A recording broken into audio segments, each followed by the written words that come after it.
Okey, malah dah keluar ya. Okey, tak apa. Bismillahirrahmanirrahim. Okey, apa khabar semua?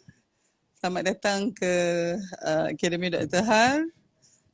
Dan kali ni kita ada slot IG Live Celoteh dua doktor. Ya, selalu tu celoteh Dr. Mala dan saya sendiri ada celoteh kat tempat lain tapi kita bincang mungkin boleh kita gabungan Otai dengan doktor muda ni. Jadi mungkin ramai juga yang kalau kenal Dr. Mala kan kenal, saya mungkin kena perkenalkan diri.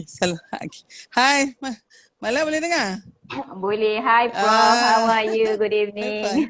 Okay, lama juga nak bersama dengan Mala ni, baru ni kesempatannya. Ya, betul. So Mala sendiri dengar khabar baru baik dari sihat, dari sembuh dari were you seorang saja ke atau the whole family juga kena? Macam mana? Tak, whole family dah kena 2 minggu lepas. I thought I escaped and then I baru kena Sabtu ni dan today much okay lah, much better. Thank you Prof. Alright, how does it differ from apa tu COVID-19? Kalau Mala pernah dapat juga kan COVID-19? Yes. Okay, untuk pengetahuan viewer, saya dengan Prof tengah bercerita tentang pengalaman saya kena jangkitan influenza dan saya juga pernah kena jangkitan COVID. So jangkitan COVID, Prof, saya kena lebih kurang bulan Februari tahun ni. And waktu saya kena COVID tu, saya dah booster dose dah. So saya dah 3 dose vaccination. So I almost tak ada simptom sebenarnya. Tapi sebab kita doktor kan, jadi kita macam too much monitor ourselves. Macam my symptom was saya macam rasa menggigil sikit. Saya macam rasa menggeletar sikit. Temperature 37.6, 37.7 je. Itu je. So saya terus asingkan diri dari family. Next day saya buat swab test COVID, positif. Itu je. Saya terus quarantine. And all of them were negative at that time. Thank God lah dengan rahmat Tuhan juga. I was very thankful at that time. Influenza ni, saya pernah kena influenza tahun 2020. It was much more milder untuk saya. Tapi this year, saya tak jab influenza lagi. Last year pun saya tak ambil influenza jab. So this year, first started dengan macam lenguh satu badan. Rasa lemah sangat. Sakit macam mencucuk-cucuk satu badan ni tapi belum demam. And I was wondering, what is wrong with me? Betul bro. Lepas tu dia macam, I was wondering, migraine last saya kena waktu saya sekolah menengah. Ni migraine ke memang sakit kepala satu belah and what not. And then about 12 hours later baru started high grade fever yang saya tak nak keluar daripada katil, langsung saya tidur je berselubung. I abandon my family. I tak peduli dah what happened to my anak-anak semua, saya tidur je. My husband like merayu, bangunlah jom kita pergi hospital and what not. I was like no, I tak nak pergi mana-mana. I tak nak makan. So sakit satu badan, lawyer, I don't know. COVID was much milder bagi saya. Influenza tak receive vaccine was so bad. And thank God sebab saya memang ada standby strip of Tamiflu dekat rumah. Waktu tu terbeli extra. So I terus swallow and then ambil PCM what not, makan soup and everything. Thank God lah family kan support. So cepatlah saya recover. So much better. Tapi still rasa mulut pahit, ulcer dalam mulut ni semua ada lagi ni sebenarnya. Ada lagi kan? Dan dia tu agaknya ambil masa juga tu untuk recover daripada viral. Dan kalau Mala pun kena tengok post viral dia ada juga ada impact dia which can be months later kan. Jadi so hari ni Mala Dr. Har so macam sangat bertuah lah kerana mungkin kita kena bincangkan satu tajuk yang kalau ikut kepakaran saya memang tajuk yang selalu saya diminta untuk membincangkannya, tetapi saya nak bincangkan dengan Mala dan rakan-rakan apa kata follower Mala especially untuk tajuk yang tentang kehamilan ni selalunya tu kita cakap ni pasal perancangan keluarga, tapi tajuknya kita buat gempak sikit lah kehamilan dirancang atau tidak disengajakan sebab selalu sangat bila kita tengok bila ibu tu tidak bersedia, dan bila dia terkejut tengok dia mengandung lagi ataupun dia dapat tahu dia mengandung lagi, dia punya reaksi tu terlalu jauh bezanya daripada kehamilan yang dia memang tunggu-tunggu, dia idam-idamkan, dia rancang, dia rencana, sangat jauh berbeza.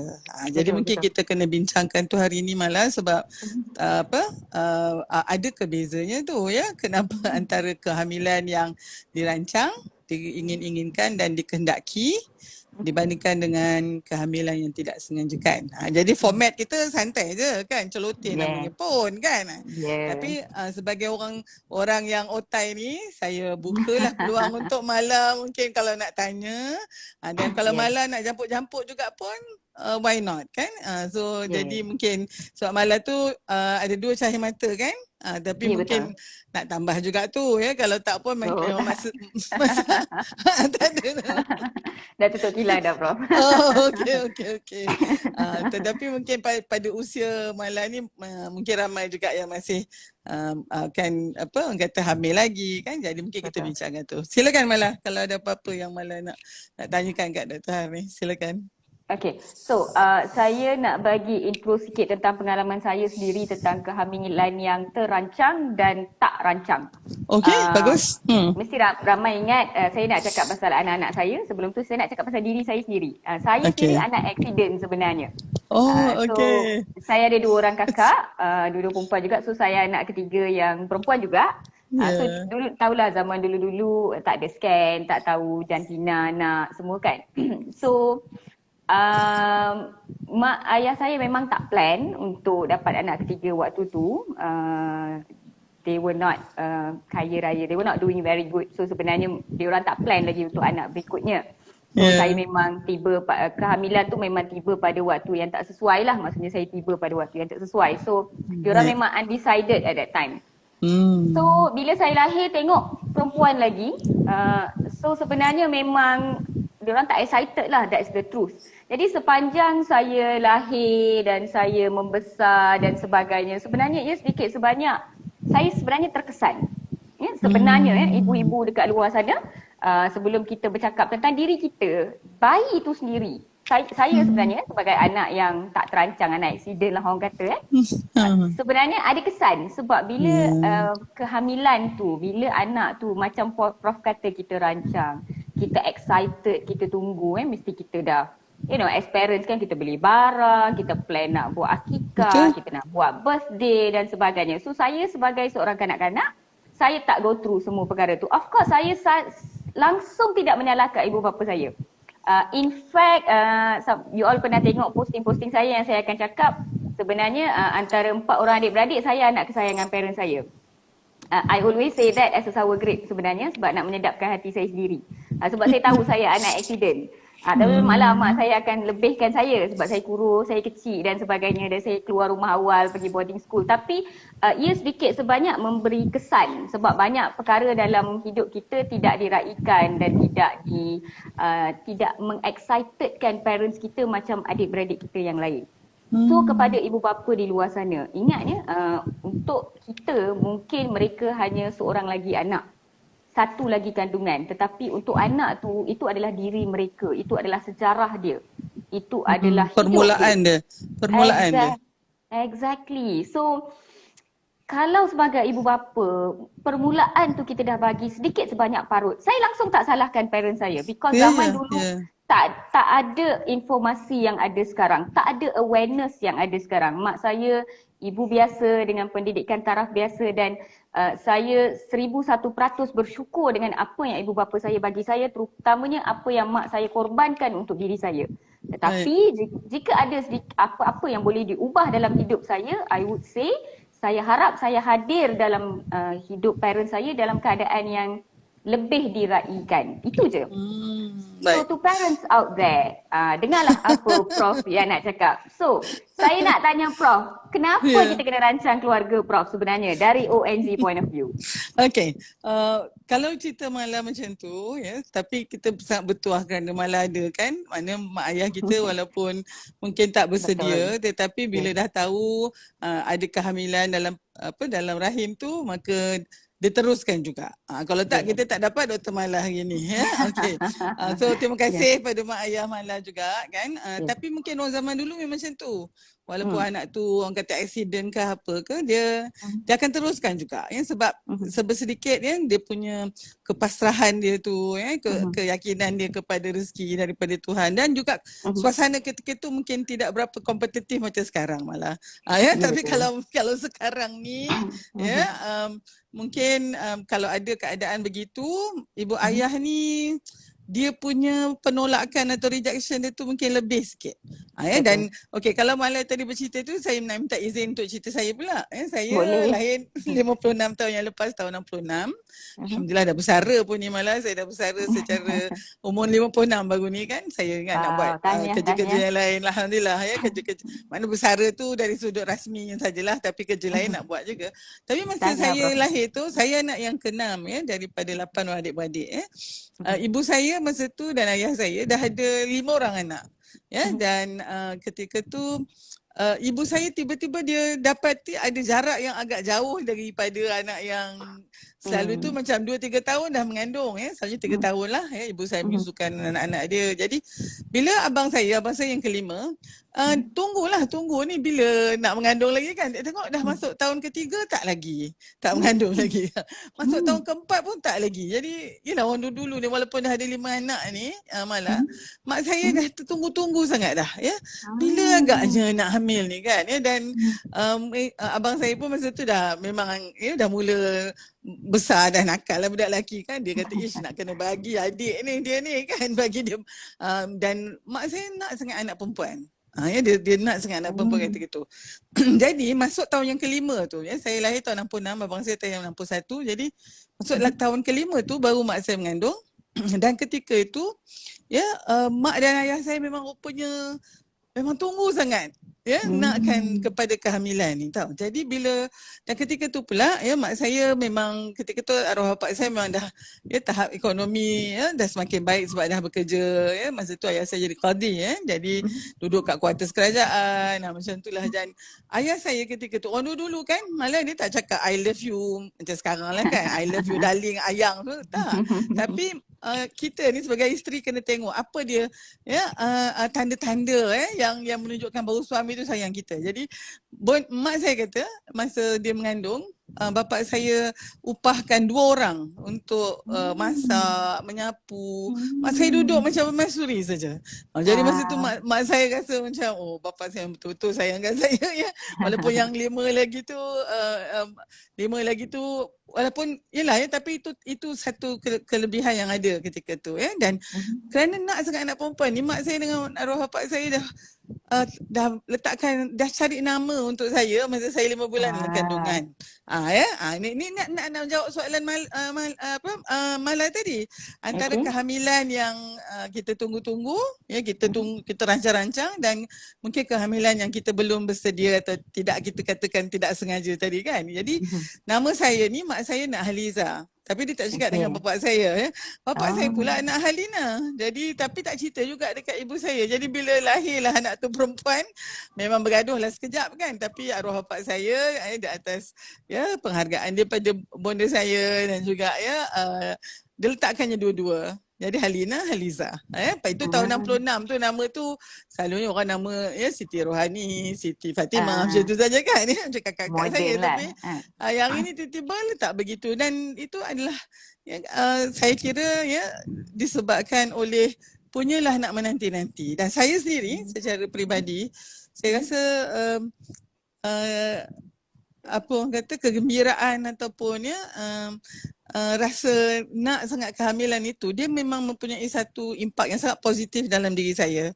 Ya, bila saya lahir dia ada rasa saya mungkin tak pernah rasa macam tersisih ke ya, saya berkecil hati begitu kan. Sebab mungkin itu salah satunya kerana daripada masa mengandung tu ibu saya penuh dengan hormon-hormon ya, hormon-hormon yang kebahagiaan itu ya, oksitosin dan seterusnya. Jadi bukan nak katanya macam Mala tidak begitu, tidak, tetapi dia ada perbezaan. Dia memang ada perbezaan. Kalau kita tengok, nak jawab soalan Mala tu tadi, kenapa nak melihat lagi ke dalam diri kita ni, kalau tengok anak pertama selalunya anak tu memang kita tunggu-tunggu kan ya, memang tak merancang lagi lah selalunya bila dah kahwin tu memang memang nak terus mengandung contohnya kan.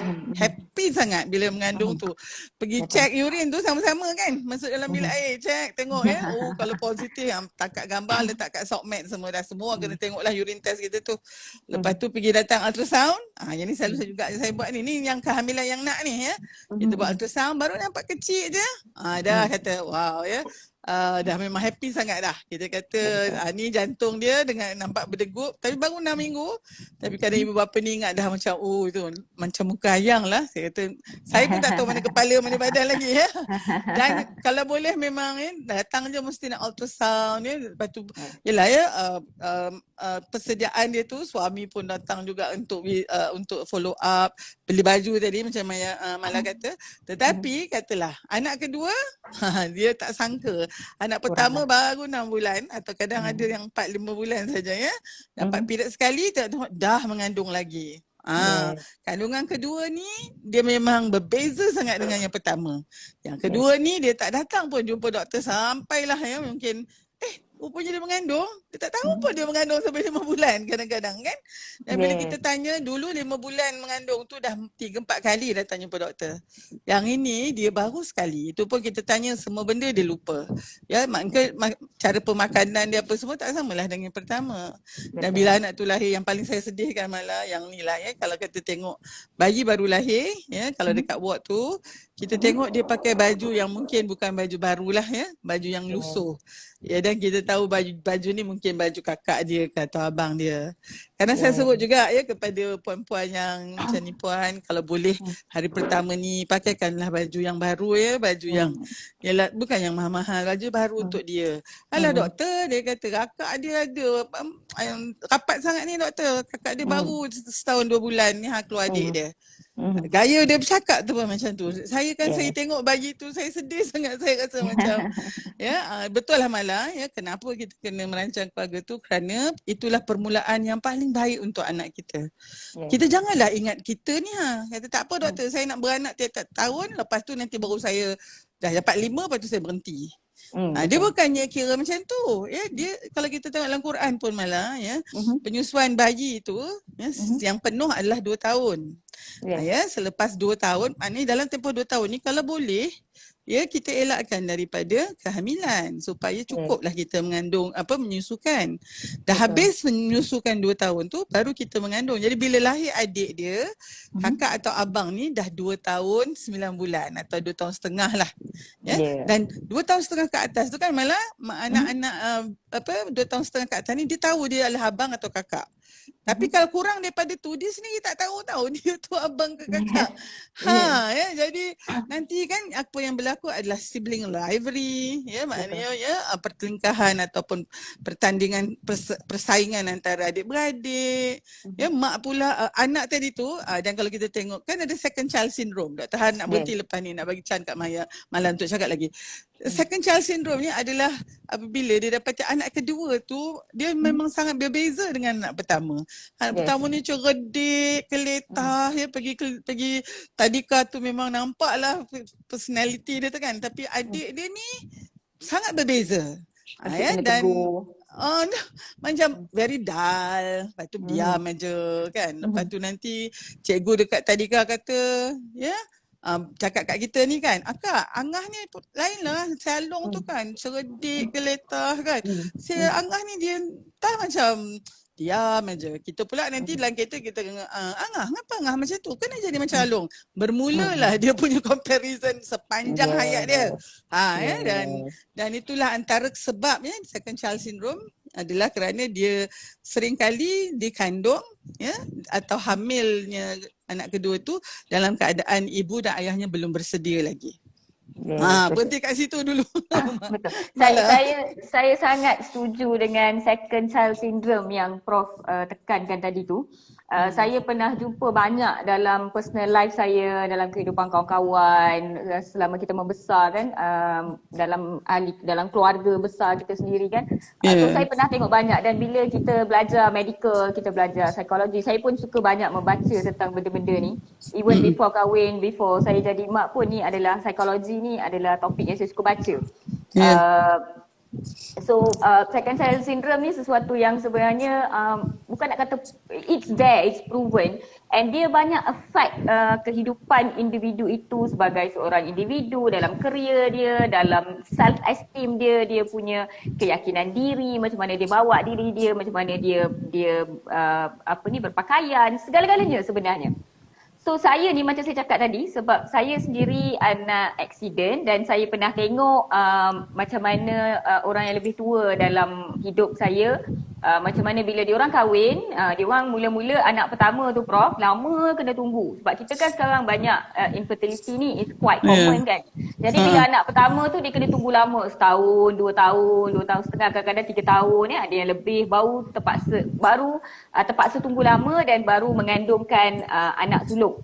Jadi dengan excited anak sulung tu, terlupa nak merancang untuk anak berikutnya, yang mana ended up dengan accident anak kedua.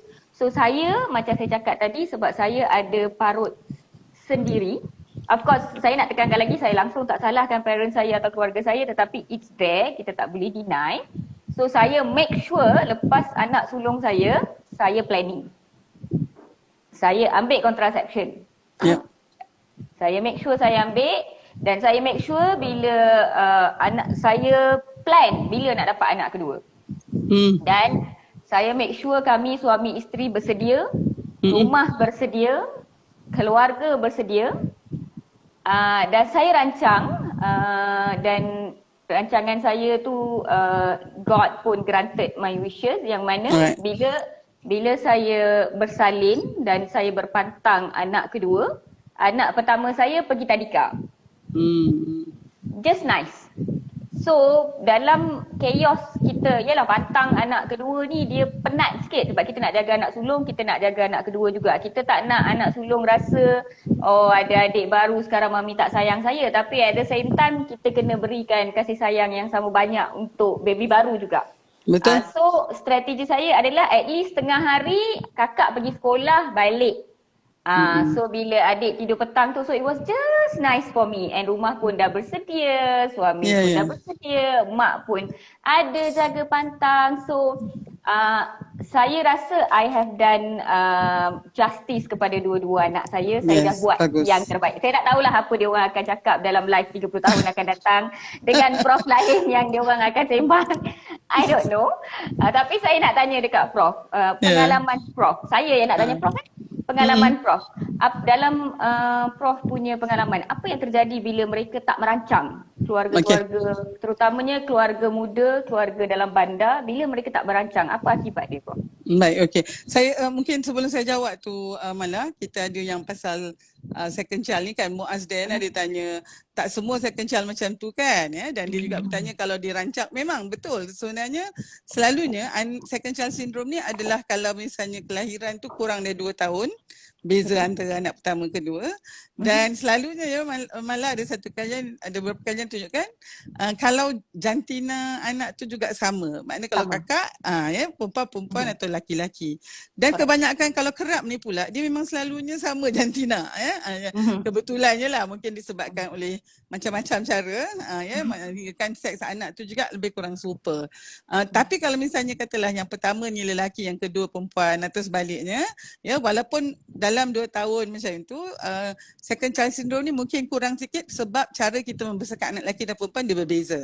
Ya, jadi yang ini ni lebih kepada itulah, maknanya kan Muaz Diana, bukan semua ya, nanti adalah pula kata anak saya tak macam tu. Memanglah kita khususnya kalau misalnya macam Mala ni, kita buat orang kata jarak kehamilan tu mungkin lebih daripada 2 tahun setengah ya. Maknanya daripada lahir anak pertama dengan anak kedua tu adalah 2 tahun setengah ke atas.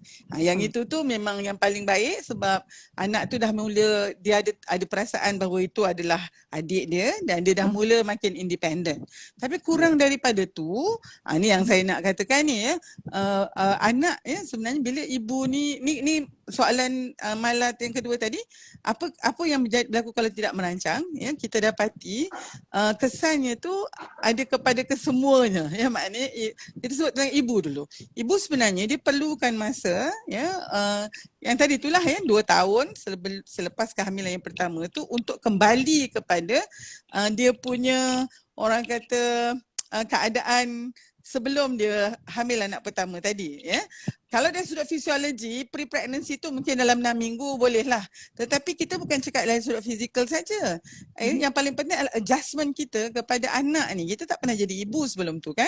Jadi adanya persediaan emosi, mental, kita pula sekarang bekerja kan malah. Jadi kita pula anak tu nanti nak siapa yang menjaga. Dan ya seringkali juga apabila kita fokus kepada anak kita, hubungan kita dengan suami juga ya mesti akan terkesan ya. Selalu kita tengok suami terpaksa lah ya tengok macam mana isteri dah macam lupakan dia pula ya. Jadi benda-benda tu tapi dia pun tak adalah nak marah sebab yang dijaga tu anak dia kan. Jadi tapi berapa lama lah pula nak macam tu. Jadi mungkinlah kalau kita tak merancang ni ya, tiba-tiba anak ya, kita hamil lagi anak baru 6 bulan. Dia punya penat tu saya minta maaf lah saya kata kan. Mungkinlah kan saya dah tak boleh dibohongi. Maknanya you boleh kata I okay je kan. I memang ni rezeki daripada Allah kan. I suka kan. Minta maaf lah ya. Kita manusia biasa ya.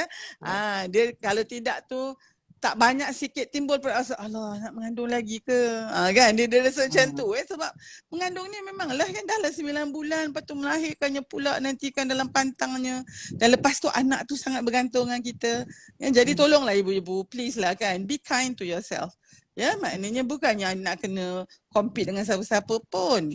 Ya, dan ini adalah pada saya minta maaf masa zaman dulu-dulu orang akan kata orang yang merancang keluarga ni tak percaya dengan keadaan kadar Tuhan. Ya, itu anak tu rezeki. Ya, macam-macam lah dia katakan ya, tetapi ya sebenarnya kita ni tak boleh nak lari daripada menjadi manusia dan insan biasa tu. Dan kalau ibu ni kepenatan ya daripada segala sudut lah kesannya kepada anak-anak juga. Okey, katalah kita ni anak baru 6 bulan kita mengandung balik. Jadi bila lahir tu malah anak kita baru setahun lebih.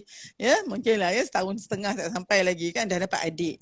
Masa ni ya, masa kita dalam pantang kita sepatutnya spend most of the time dengan bayi yang baru lahir.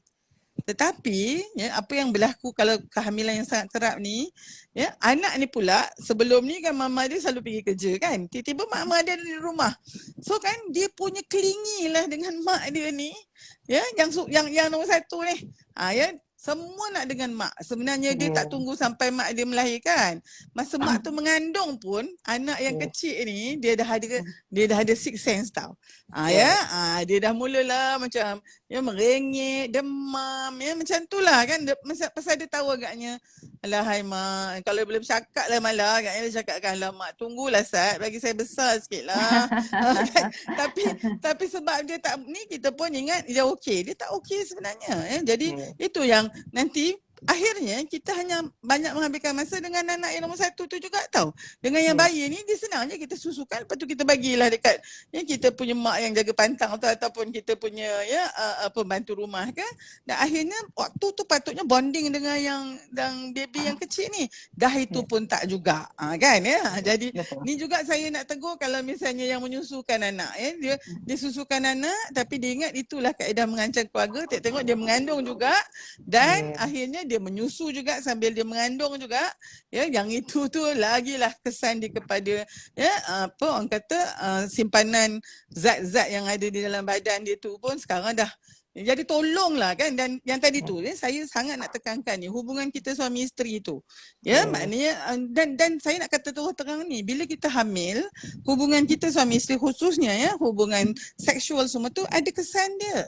Kalau ada yang kata taklah doktor saya okey je, mungkin kita nak belajar sikit ya. Maknanya dia macam tu kan. Dia memang akan ada kesan dia. Dan sebenarnya tadi tu yang macam Mala kata, bila kita bagi spacing tadi tu, sebenarnya kita memperbaiki lagi kan hubungan kita hingga akhirnya pada saya lah macam ni. Kita masa untuk kita hamil anak yang seterusnya adalah apabila kita dah boleh macam sebelum ada anak dulu. Ya, dah boleh lah kalau nak pergi dating ke. Anak kita tu dah boleh kita uruskan atau jagakan dengan, bukan kita perlu juga bawa sekali. Barulah tu. Dan Dr. Han rasa kan, kalau katalah kita ada 4 orang anak dalam tempoh 5 tahun perkahwinan kita sebenarnya ada 5 anak. Anak yang kelima tu adalah suami kita tu. Suami kita tu yang paling meragam sekali pasalnya dia langsung tak dapat perhatian sebenarnya. Ni senang-senang celoteh ni malah. Dr. Han ceritakan terus sebab itulah pengalaman yang Dr. Han nampak. Sebenarnya bila mengandung saya tu suami pun tak suka juga. Saya selalu sangat dapat patient yang bila mengandung dengan tak sengaja ni kan, dia akan nanti datang nangis-nangis tau. Doktor accident apa? Saya tengok nampak macam tak ada patah riuk. Ni yang dalam perut ni dia kata accident. Dan saya kata ada tak guna kaedah apa-apa? Dia tak ada. Dia kata suami pun marah ni. Khususnya kalau ni kes-kes macam doktor dan juga nurse ya, sebab dia orang ingat suami ingat doktor dan nurse ni pandai nak menyusun ni Tetapi bila mengandung tu dia marah marah menangis-nangis depan saya dan saya tanya, awak cakap apa macam mana awak bila suami marah awak tu? Sebabnya awak cakap dengan suami, bang saya ni tak mengandung dia kalau awak tak ada. Jadi misalnya kita ni kena ambil tanggungjawab sama-sama. Bukannya dan bila saya tengok begitu saya kata sebabnya nanti malah dia akan tanya, doktor, boleh tak saya gugurkan kehamilan saya? Ni cakap pasal abortion pula dah. Sebabnya unplanned, unintended dan unwanted. Jadi pada saya apabila ibu atau ayah dah mula ada rasa reject terhadap kehamilan tu, walaupun mungkin akhirnya tak rejected, dia ada apa yang Mala cakap tadi lah, parut dan kesan tu. Jadi kalau boleh, saya pun macam Mala juga. Masa saya student, bila saya buat ONG semua kan, bila profesor saya terangkan macam mana pentingnya untuk merancang kehamilan. Masa tu pun memang belum kahwin pun kan Mala, tapi saya dalam hati saya kata, ya Allah saya nak rancang kehamilan saya supaya anak-anak saya bila saya tahu je saya positif tu saya sujud syukur. Bukannya saya kata ya ke ni dan timbul rasa terkilan sebab dia ada kesan kepada bayi tu. Macam tu dulu Mala. Betul. Dan saya nak pick up daripada yang Prof cakap tadi, lepas dapat anak seorang ke dua orang ke, sepatutnya suami dan isteri tu boleh keluar pergi dating sikit. Especially kalau boleh tinggalkan anak. Actually dengan izin Prof saya nak cakap, dalam satu perkahwinan yang paling penting adalah suami dan isteri. Hubungan antara kita. Yes, anak-anak penting. Kalau tak ada anak-anak, tak best lah keluarga kita kan.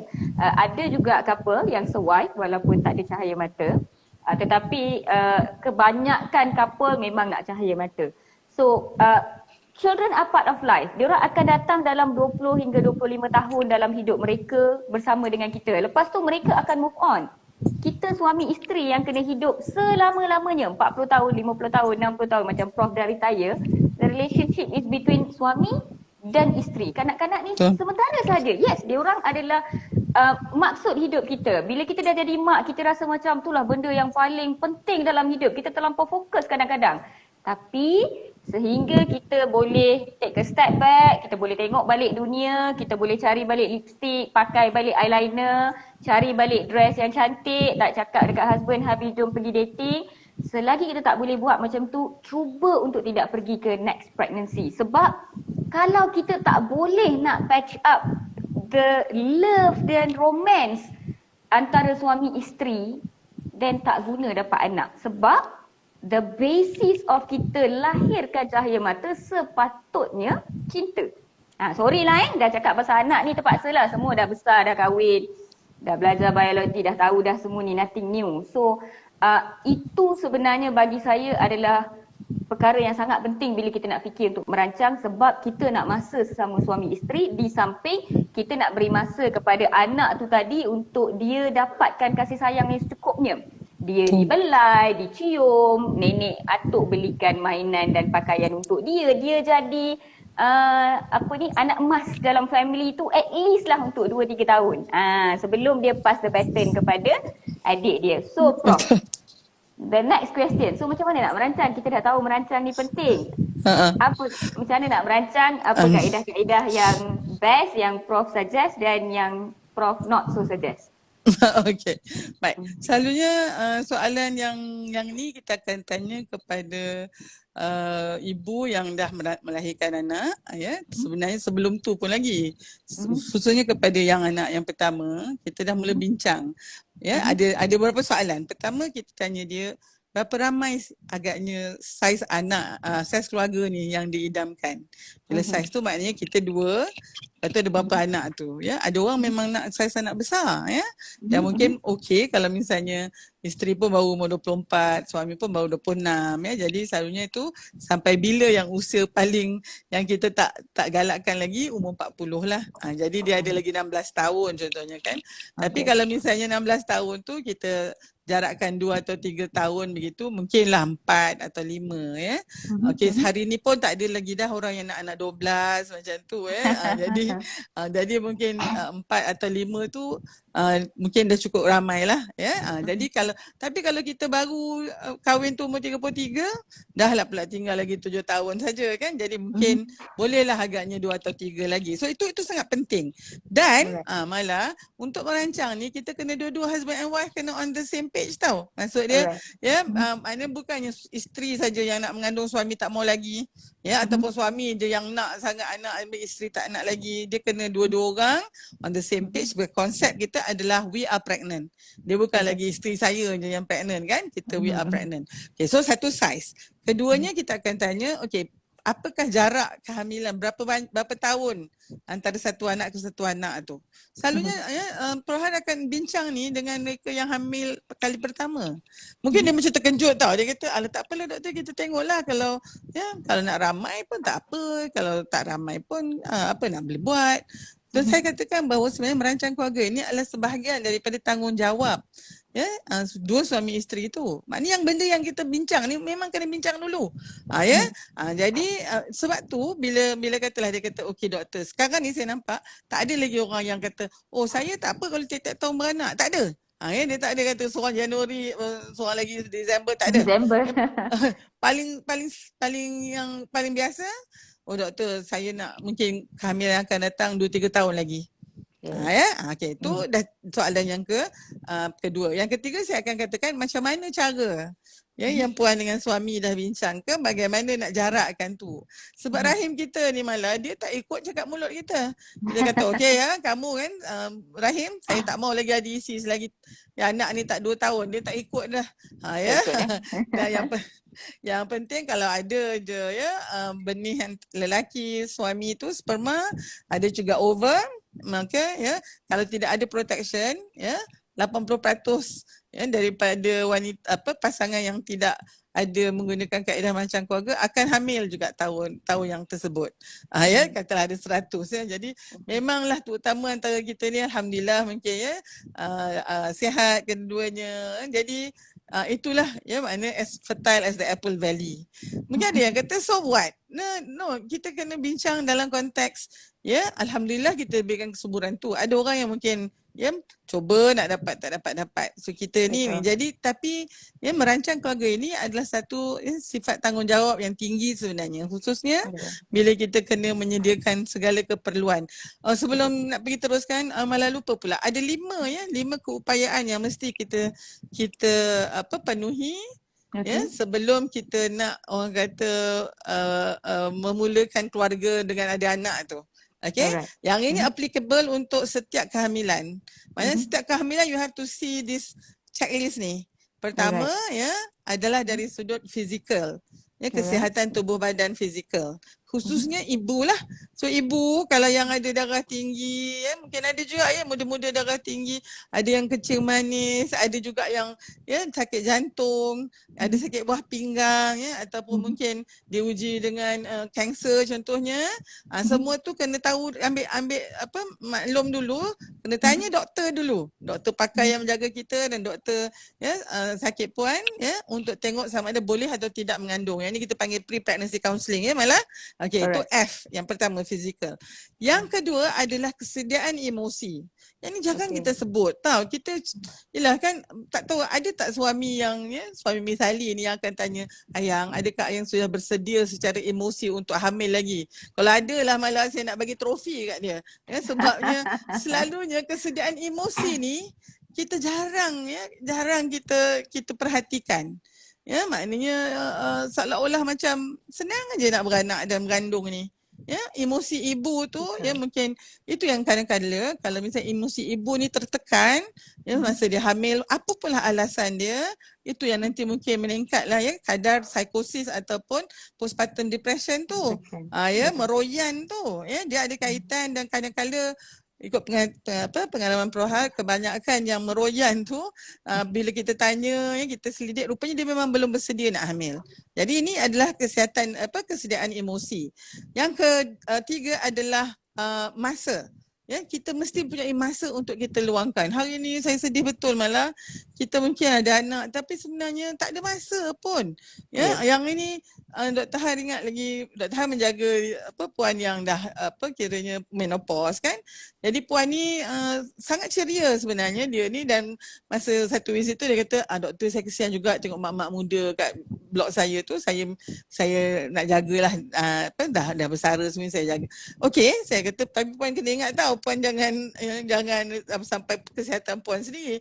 6 bulan kemudian saya jumpa dia sangat nampak haggard tau. Nampak macam letih. Kenapa puan dia tu? Yelah bila saya nak jaga tu, saya pun pelik lah mak-mak sekarang ni Prof dia kata. Anak dia hantar kat saya, lepas tu nanti petang tak balik-balik kan. Lepas tu nanti pukul 9, mandikanlah dulu. So saya kena mandikan. Pukul 9 dia telefon, dia kata saya dah nak dekat sampai rumah tapi saya penat lah kak, nak ambil anak tu, biar dia tidur malam ni kat rumah kak lah.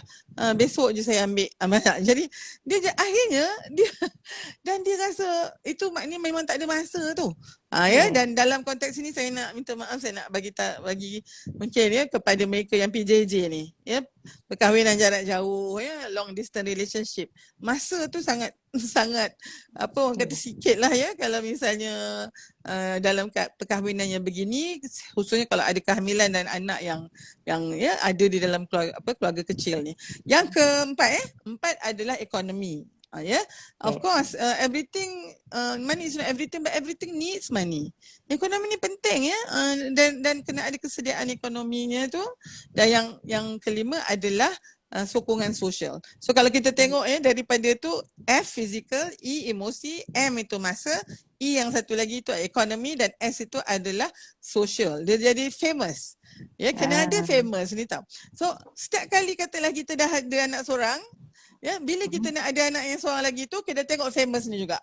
Ya, ada tak fizikal? Sebab hari tu mungkin sihat masa anak pertama, anak kedua ni dah tak sihat pula. Okey. Tengok emosi kita macam mana. Anak pertama okeylah emosi, anak yang seterusnya M, masa. Ada tak masa? Tiba-tiba naik pangkat pula dua-dua orang ni contohnya kan. Tahun ni nak buat PhD atau tahun ni nak pergi buat pakar spesialis pula kan malah. Jadi ada tak masa tu? E seterusnya ekonomi ya, sekarang ni dengan adanya post covid dan seterusnya ni kita mungkin kena rearrange balik kita punya priority ekonomi, dan S itu adalah sokongan sosial. Dr. Han rasa kalau lah misalnya ya para ibu dan ayah ya, suami dan isteri melihat ini secara praktikal, insya-Allah kita akan boleh buat keputusan yang sebaiknya ya. Jadi bagaimana nak merancang keluarga yang itu dah jadi mudah dah. Ya maknanya kaedahnya tu ada lah. Ada yang natural, ada yang juga secara ya perubatan hormonal, dan ada juga dalam konteks yang mechanical. Ya. Selalunya yang natural ni yang Dr. Han nak sebut dulu sebab ramai sangat ya kalau tengok statistiknya wanita di Malaysia ni cukup suka kaedah yang natural ni. Ya, tak tahu mungkin sebab kita juga malah kita yang tak banyak menerangkan kepada mereka, kepada pesakit kita tentang cara merancang keluarga ni. Tapi kan tak tahu kenapa daripada Dr. Har mula kerja sampai dah bersara ni lah, ya, kita punya prevalence rate, ya, kontraseptif kita di Malaysia ni masih hovering at 52% saja. Ya, dia tak pernah naik daripada tu. The desired contraceptive prevalence rate, ya, in the world is 72%. Kita tak mau juga semua orang 100% macam keluarga, kan tak ada pula orang nak beranak. Tapi 72% ini, ya. Dan kalau misalnya di dalam negara-negara Southeast Asia ni, kita antara yang paling rendah sekali. Ya. Dan daripada 52% itu, ini statistik 2014. Ya, nanti kita tengok pula 2024. Mungkin naik sikit ke, tengoklah, ya. Tapi ya, daripada 52% ini, kaedah moden, kaedah moden tu maknanya kaedah yang perubatan ini hanya 30%. Ya, maknanya lebih ada ramai juga lagi yang sebenarnya menggunakan kaedah merancang keluarga secara natural tu. Lagi ramai, ya. Dan so yang merancang keluarga ni, yang cara yang natural ni satunya menyusu. Bila dia menyusu dia rasa dia protected. Yang ini yang kita panggil lactational amenorrheic method, LAM. Syarat untuk, ya, seorang ibu itu, ya, menggunakan penyusuan ibu tu sebagai kaedah merancang keluarga yang berkesan, dia ada paling tidak 3 syarat ni. Pertama, dia mesti tak datang lagi haid. Ya, maknanya kalau kata kita menyusukan anak, kemudian haid dah datang, tak boleh dah guna, ya, kaedah merancang keluarga melalui penyusuan ibu. Yang ni ramai orang tak tahu. Dia ingat selagi dia menyusu kan, maka dia terlindung lah. Tak ada sebenarnya. Bila haid tu dah datang, menunjukkan bahawa kita punya sistem dah on balik dah. Ya. So, katalah kita menyusukan anak, kemudian masih tak datang period. Okey, itu satu saja, ya. Ada lagi 2 ni. Yang kedua, penyusuan kita tu mestilah penyusuan, ya, on demand. Maksud dia, setiap kali anak tu dia nak susu, kita bagi terus dekat payudara kita. Ya, sebabnya dia punya mekanisme ni is on the suckling of the baby. Pada isapan bayi tu, ya, pada puting ibu tu nanti yang akan hantar signal kepada otak supaya, ya, tak subur dulu ni. Ya. Tapi apabila kita guna kaedah macam sekarang, ya, kita perah, ya, pakailah breast pump, dan ada tempoh di mana lebih daripada, tak silap saya, 6 jam kita tidak bersama dengan anak kita.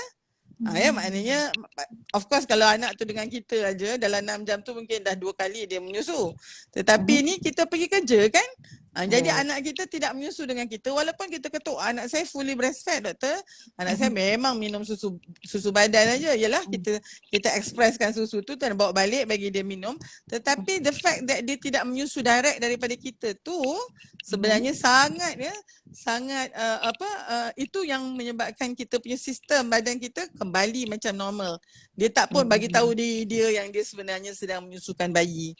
Dia jadi kena macam on demand macam kita orang tua-tua dululah, ya, nak pergi sawah bawa anak tu, ya, letak dekat dangau tu, ya, dengan dia punya buayan spring tu. Kan budak tu nangis saja, dia pun naiklah sekejap daripada sawah tu, susukan anak dia. So dia kena, ya, breastfeeding on demand. So ini saya nak ingatkan adik-adik saya, ya, yang mungkin gunakan breast pump tu, sebenarnya memang anak you exclusive breastfeeding sebab dia minum hanya breast milk saja, tak susu yang lain. Tetapi kaedah itu menyebabkan you are not protected in terms of, ya, your dari sudut kehamilan tu. Dan yang ketiga, ya, anak tu mestilah belum lagi makan solid ataupun belum win dengan makanan yang lain selain daripada susu. So this is basically 6 months lah, 4 to 6 months. 6 bulan je lah. Bila anak tu dah mula makan, ya, kita dah bagi dia makanan lain, sebenarnya penyusuan dia dah tak kuat dah. Dia tak semacam masa dia menyusu hanya susu saja. So tolonglah, ya, ibu ini yang selalu sangat accident ni, Dan bila dia accident, kita tanya dia, kata, oh, saya ingat saya menyusu, doktor, dan saya ingat saya terhalang daripada hamil lagi. Agaknya kan malam-malam ni kita kena bincang banyak tentang yang natural ni tau.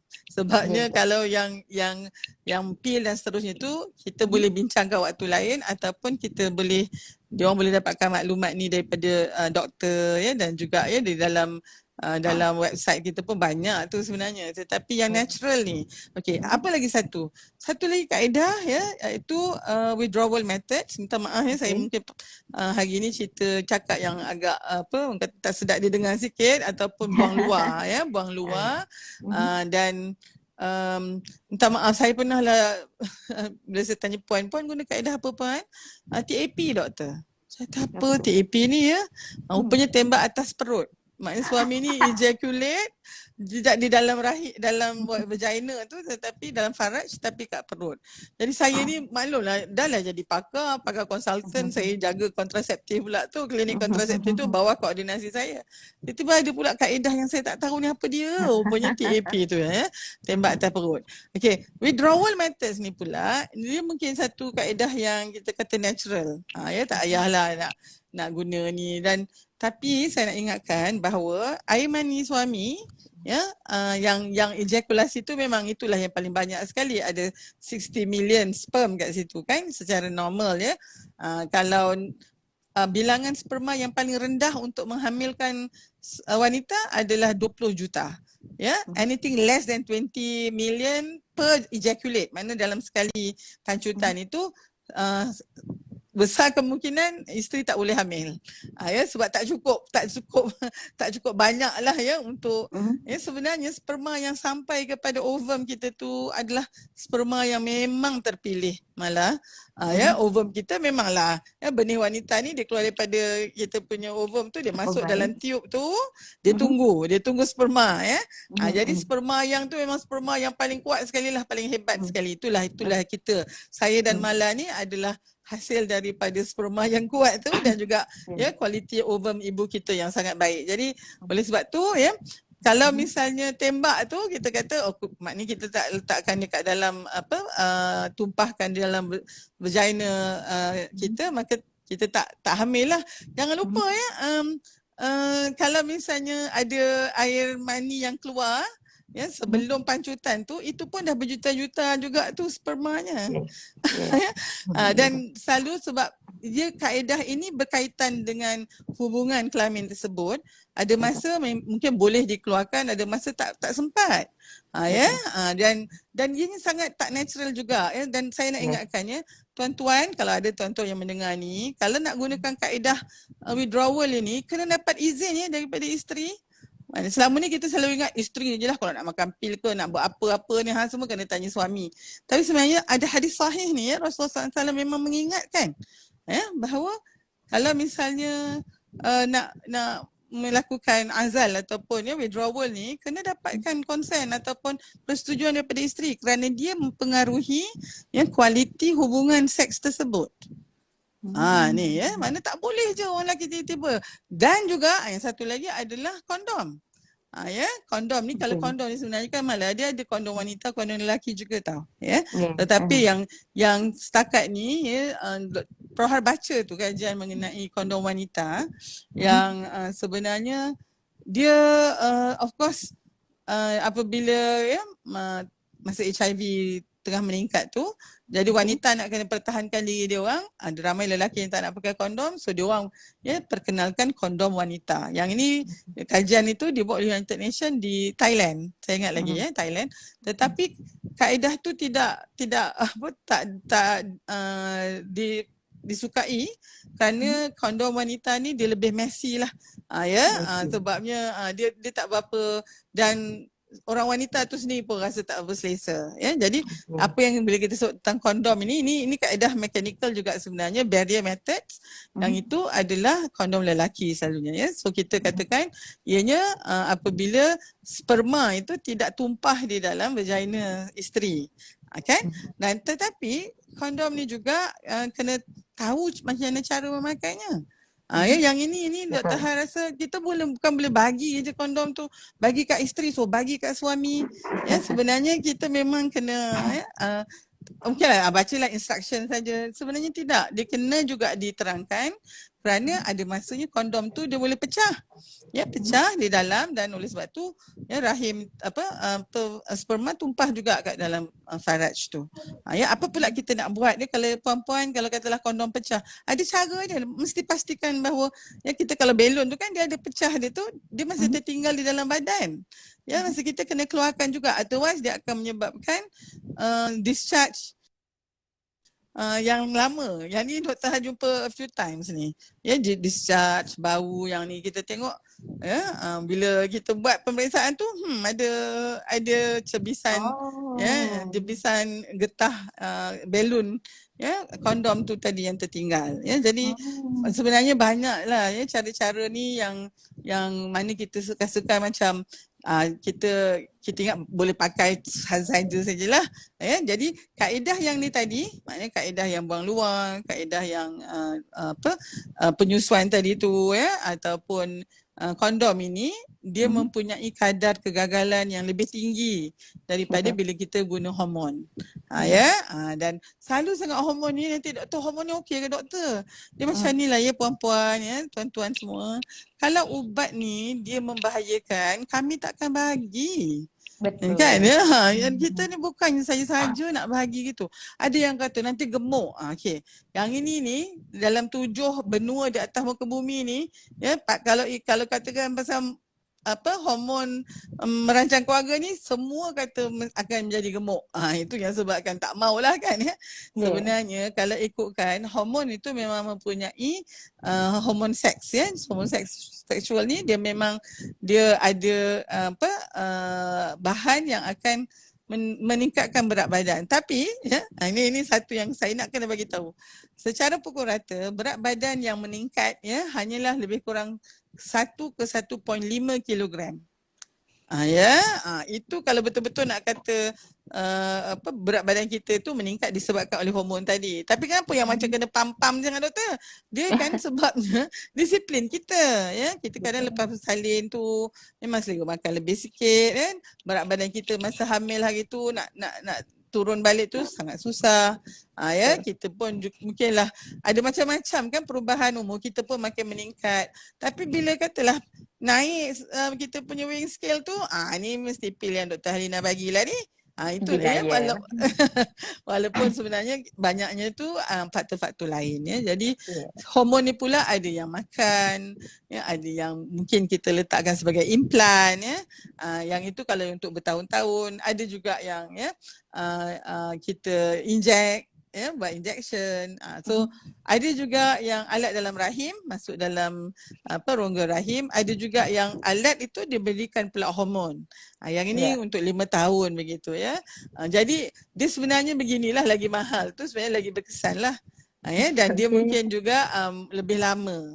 Yang paling efektif ya, khusus kalau ada yang mendengar ni umur 40-an ya, dia ada satu kaedah yang dipanggil sebagai intrauterine system ya, sistem dalam rahim yang mana ada alat dalam rahim dan diletakkan hormon yang kita panggil sebagai Mirena. Yang ini 5 tahun ya. Saya sangat sarankan untuk yang 40 tahun ke atas sebab pertama dia memang satu kaedah macam keluarga yang sangat berkesan, keduanya dia boleh menghalang kita daripada ya turun darah yang banyak kerana masa tu kita dah nak apa orang kata menopause dah ya. Dan kalaulah misalnya kita pakai tu dan kita dapat menopause, kita hanya perlu berikan satu saja hormon lagi iaitu estrogen, tanpa perlu satu lagi hormon kerana di dalam rahim tu dah ada hormon tersebut. Ni agak teknikal lah yang kata ikat tu ya, macam ubat operation tu kan. Ikat tu ikat apa? Kita boleh ikat satu tube fallopian wanita dan yang kedua kita boleh ikat saluran vas deferens lelaki. Ni dinamakan sebagai pemandulan. Ya, pemandulan ni kiranya yang paling akhir. Selalunya tu kalau misalnya kehamilan akan menyebabkan kematian ataupun ya kesihatan ibu akan menjadi sangat terjejas. So kita memang kena mandulkan dia lah, maksudnya tak boleh lagi dah hamil. Jadi sebenarnya itulah in a nutshell Mala. Okay. So saya memang terangguk-angguk dengan Prof cakap, especially method yang breastfeeding tadi yang ada 3 kriteria tu. sebab dah lama sangat tinggal posting ONG, sebenarnya saya dah hampir terlupa dah. Dan thank you so much for the reminder. And tentang kaedah natural yang paling selalu terbabas sebenarnya, very very true. Selalu wanita datang, sebab saya kerja kat private kan Prof, so datang bestnya after office hour dengan penuh stres dan nervous. Dah check dah UPT dekat rumah, dah positif dah, tapi nak tahu balik, nak confirmkan balik dekat hospital ni betul ke pregnant. Dan dia akan cakap, guna kaedah apa bila tanya, dia akan cakap biasanya yang paling biasa dia orang cakap kat saya adalah kaedah keluarkan air mani di luar faraj lah. So saya biasanya akan cakap, kaedah keluarkan air mani di luar ni sebenarnya kita 100% terpaksa bergantung kepada pasangan suami. Isteri tak payah buat apa-apa, suami saja. So saya akan tanya si isteri tu, awak kalau suruh suami beli roti kan on the way balik rumah, berapa kali dia tak sempat? Berapa kali dia terlupa sebenarnya? Berapa kalau lah you suruh dia buat something kan, dia cakap tolong betulkan tombol pintu tu dah rosak, berapa lama dia akan makan masa sebelum dia buat? Sebab orang lelaki dia memang, yelah dia lain sikit nature dia daripada orang perempuan. Tuhan memang cipta kita lain. Jadi bila kaedah tu kita terpaksa 100% bergantung kepada efisiensi lelaki sebenarnya, yang sense dia yang kena keluarkan pada waktu tu, jadi susahlah di situ. Dia kalau dia terbabas kan, bolehlah kita nak marah dekat dia, berlaku pertelingkahan antara suami isteri, kita nak salahkan dia 100%, yang mengandung perempuan pula. Jadi kenapa ambil risiko sebegitu dalam relationship anda? So biasanya bila saya tanya soalan ni, especially kalau dia orang lepas bersalin pun, kalau saya tanya soalan ni, berapa kali suami terlupa beli roti, dia akan cuba nak keluar daripada method. Biarlah kita bergantung kepada diri kita sendiri. Macam saya, suami saya untunglah sebab dia kahwin dengan doktor. So saya tak pernah bincang pasal contraception dengan dia. Saya tak pernah tanya pendapat dia ke apa ke tidak. Saya minta duit sahaja. Dan setiap kali saya minta duit untuk contraception, saya minta sekali duit untuk pap smear. Sebab bila saya visit ONG untuk replace IUCD, saya akan buat pap smear sekali. Sebab tu saya pilih kaedah IUCD. Dan Prof, saya guna IUCD method without hormone sebab saya ada strong family history of breast cancer. So saya jauhi diri saya daripada hormon. So kepada wanita lain di luar sana, especially pasangan yang bukan doktor, bukan nurse, macam mana dia orang nak tahu apa kaedah contraception yang sesuai untuk pasangan itu, keluarga itu, dari segi ekonomi, dari segi kesesuaian ubat tersebut, dari segi jangka panjang dan sebagainya. Apa nasihat Prof? Saya punya general advice sebenarnya ikut usia juga. Ada juga antara adik-adik kita ni yang sebenarnya sexually aktif tapi belum kahwin. So kaedah yang paling sesuai masih lagi hormon pill lah. Pil perancang tu dan selalunya saya akan nasihatkan, kalau misalnya ada pasangan yang baru berkahwin, belum nak ada cahaya mata lagi, sebenarnya kaedah hormon itu selamat sebenarnya. Ada yang kata jangan nanti korang jadi mandul, tidak sebenarnya dia sebenarnya ramai. Saya sendiri saya ambil pil perancang keluarga tu lebih kurang setahun sebab saya masih tu tengah houseman. Saya memang bincang dengan suami saya. Suami saya pun alhamdulillah, suami saya ni ustaz kan malah, tapi dia pada saya sangat progresif dalam konteks ni. Dia nak tahu, dan bila saya bincang, saya mungkin tak macam malas, saya bincang betul-betul dengan dia. Dan dia pun setuju. So saya ambil lebih kurang 12 bulan. Kemudian 4 bulan kemudian saya hamil anak pertama saya. Masa tu saya dah MO, saya dah jadi medical officer. Jadi masa houseman tu sendiri ni, saya tak tahu sama ada kalau ada yang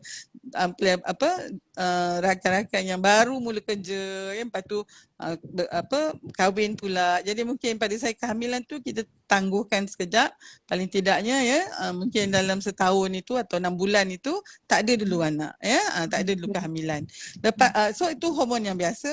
Kemudian bila dapat anak yang pertama, mungkin boleh lagi guna hormon juga, yang kali ni mungkin pakai implan, itu untuk 3 tahun, ataupun injection yang 3 bulan sekali tu, malah Dr. Har punya advice, selalu saya akan tanya dulu, puan kalau katalah nak datang period tiap-tiap bulan tu, ada tak macam pening atau rasa cincin ketat atau muka pun sembab? Kalau naik atas weighing scale tu memang naik berat badan sikit Itu kita nak bezakan antara mereka yang kita panggil sebagai yang ada water retention. Dia memang ada banyak air ya, dia serap kat dalam badan dia. Ini sebagai satu kesan daripada hormon progesteron. Ya. Dan kalau kita buat injection tu, hormon tu lah, sintetik hormon tu yang kita inject. Dan kita bagi sampai depo tu, maksudnya apa? Dia memang tahan untuk 3 bulan. Jadi kita memang bagi dos yang tinggi. Dan untuk itu kalau wanita yang begini, kebanyakan mereka nanti mereka akan dapat tengok naik weighing scale tu dengan cepat, bukannya kerana lemak ya, tapi air. So selalunya saya akan tidak galakkan dia untuk ambil depo ni lah ya. Tapi kalau tak ambil depo ni ya, kalau nak rancang anak 2 tahun 3 tahun, pakai saja implan ya. Implan ni dia ada hormon yang sama, tetapi dia keluarkan ya, ke dalam darah kita ni perlahan-lahan dalam tempoh 3 tahun tu. Ya, tu banyaklah lagi sebenarnya. Dan kalau misalnya dah anak ya, anak pertama atau kedua, ketiga tu, saya selalu galakkan untuk masukkan alat dalam rahim lah. Ya, yang ini senang ya, fit ya, and just forget, fit and forget kita panggil. Tetapi of course taklah forget sampai bila 3 tahun kemudian. Cuma yang ini kan Mala pun tahu dia punya pendarahan ketika datang haid tiap-tiap bulan tu boleh jadi banyak. Ya, selalu kalau misalnya 5 hari bila ada yang alat dalam rahim ni, kita mungkinlah sampailah juga sampai 7-8 hari begitu ya, lebih sedikit. Mala ada banyak soalan juga ni yang rasa Dr. Har mungkin kena jawab juga ya. Boleh. Sebab boleh, saya tak boleh nampak soalan atau komen Prof. Boleh. Saya tengok ni ada satu ni, Farah Nazirah. Dia kata, Prof, saya suami. Ni mungkin suami Farah lah ni. Dia kata, isteri saya 24 jam nak pegang anak je. Lepas tu dia stres diri sendiri. Ada nasihat tak? Okey. Nasihat ya kepada isteri suami mungkin Farah Nazirah lah kan ya. Memanglah bila ada anak tu kita rasa macam ya overwhelmed juga kan, anak tu bergantung kat kita apa semua. Tapi kan Farah, memang anak tu bennya bapaknya ya, bentinya bapaknya. So and sebenarnya saya nak ingatkan ya para isteri dan ibu, suami kita dia are so capable of looking after anak kita sebenarnya. Dan anak kita tu dia bukanlah lembek sangat. Tak, they are very strong.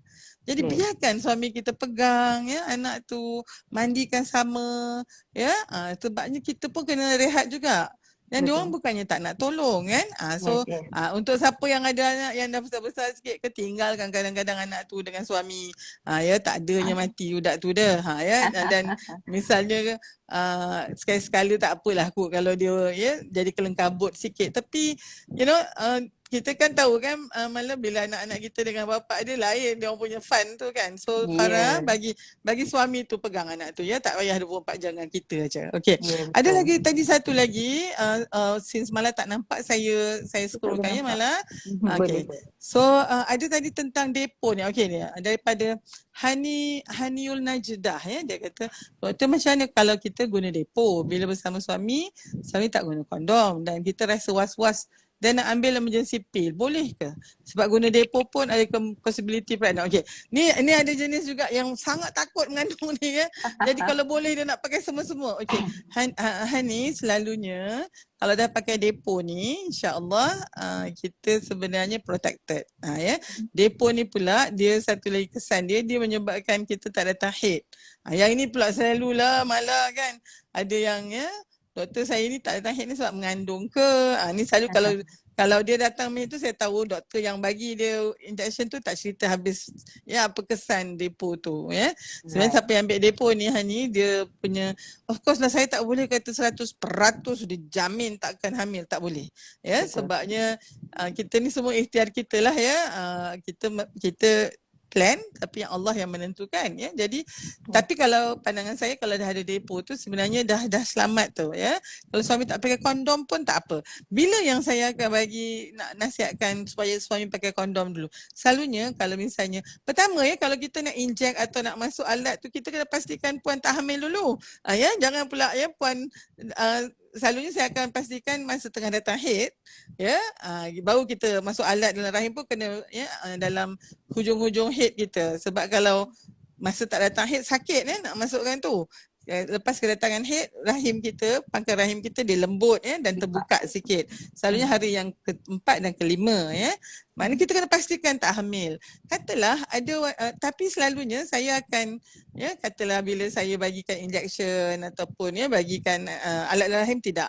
Bagi injection khususnya, saya akan minta dalam 2 minggu pertama tu jangan ada hubungan lagi. Ya sebabnya kadang-kadang kita mungkin ya calculation kita tak berapa tepat, kita sebenarnya tengah subur tu dan injection kita ni dia tak efektif terus. Tapi kalau nak ada hubungan juga boleh pakai kondom dulu. Yang kita kata macam tu. Ada juga patient yang akan telefon dia, doktor saya patutnya dapat injection lagi minggu ni tapi saya nak kena pergi jauh dulu, outstation dululah. Jadi saya mungkin boleh datang lagi dalam 2 minggu lagi. Apa saya nak buat ni? Baik tak apa boleh datang 2 minggu lagi tapi kalau nak ada hubungan kelamin kena pakai kondom dulu. So itu ya.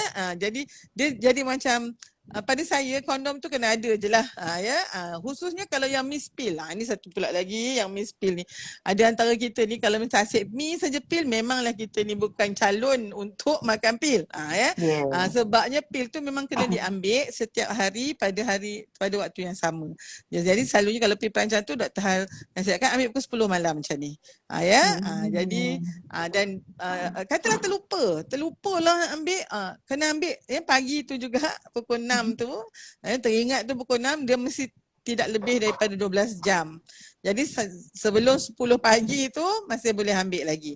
Tapi jangan lupa ya ambil juga yang 10 malam ni nanti. Jadi hari tu kita ambil 2 kali. Ni ada pula yang ni kiranya dah lambat yang ni kita pun yang hari besok pun kita tunda juga lagi. Tak macam itu. Kadang-kadang bila dalam sekali tu miss sekali cepat kita ambil itu okey lagi. Tapi kalau miss sampai 2 kali, 3 kali, masa ni saya suruh patient pakai kondom. Sebab protection dah jadi hair wire dah. Jadi so macam-macam. Tapi untuk Hani ni guna depo pun ada possibility pregnant kan. Memang Hani saya akan kata dekat patient saya, kalau saya masuk alat 100 pun dalam rahim ni atau saya inject, saya letak implant ni satu badan ni pun kalau Allah kata mengandung juga. So yang itu penting ya sebab nanti kalau tak sekarang dah lah pula kita tak orang kata iman kita pula nanti takut terbabas pula kan malah. Ya betul. Kita boleh berusaha je, kita boleh berikhtiar je. Result tu Tuhan yang bagi. Saya pernah tengok orang dah ikat rahim, dah BTM, saya scan dia pregnant, patient mengandung depan saya. Saya pernah scan IUCD pun pregnant juga.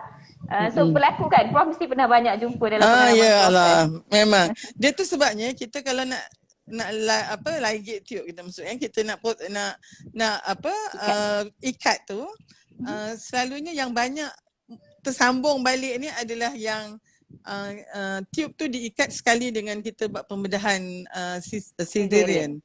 Sebab masa tu sebenarnya masa hamil kita punya tube tu dia kembang juga dia banyak salur darah kat situ. Jadi kalau katalah kita potong sikit aja dia sangat mudah untuk bersantun semula.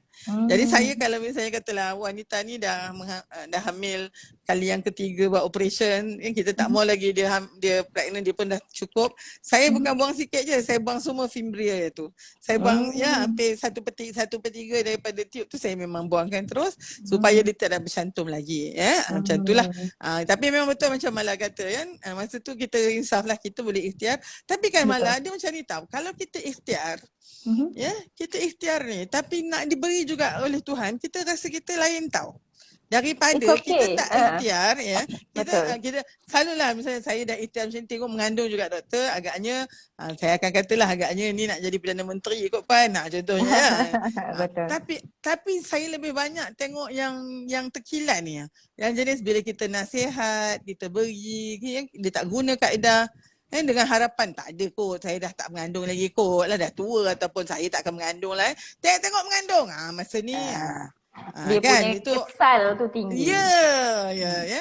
So saya mungkin sesuai dengan Mala ni sebab saya our brainwave thinking sama dan saya suka analogi Mala tu. Okey, ada satu lagi ni Aziah dia kata berapa tempoh untuk gitaran head normal semula selepas injection depo 2 tahun setengah. Okey.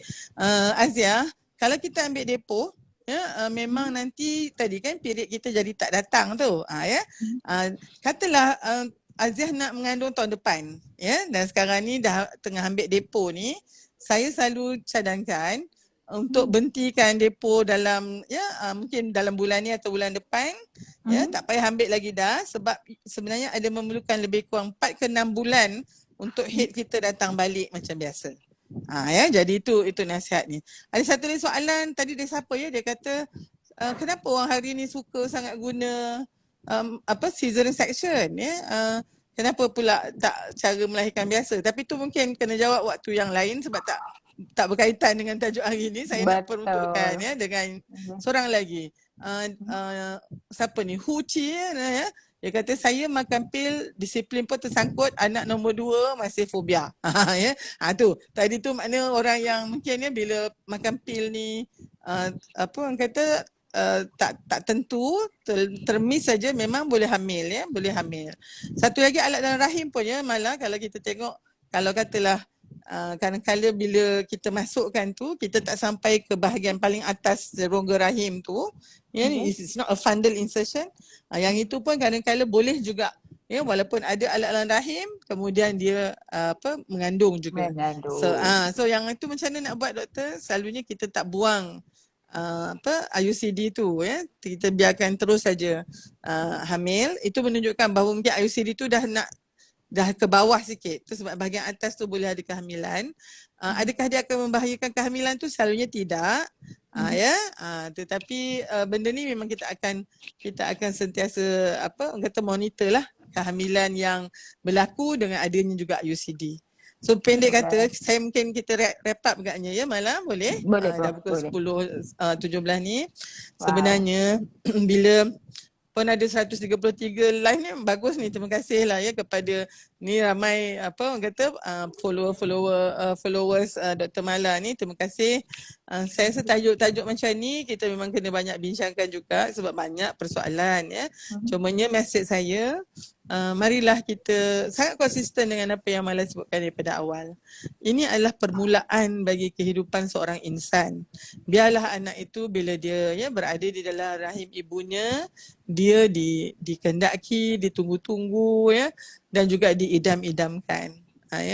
Janganlah pula kita ni disebabkan oleh kelalaian kita, disebabkan sikap acuh tak acuh kita, disebabkan oleh sikap kita yang tidak memberikan prioriti yang tinggi kepada anak-anak ini untuk lahir ke dunia ni, maka anak-anak kita lahir dalam keadaan yang tadilah tidak disengajakan, ibu ayahnya tidak bersedia.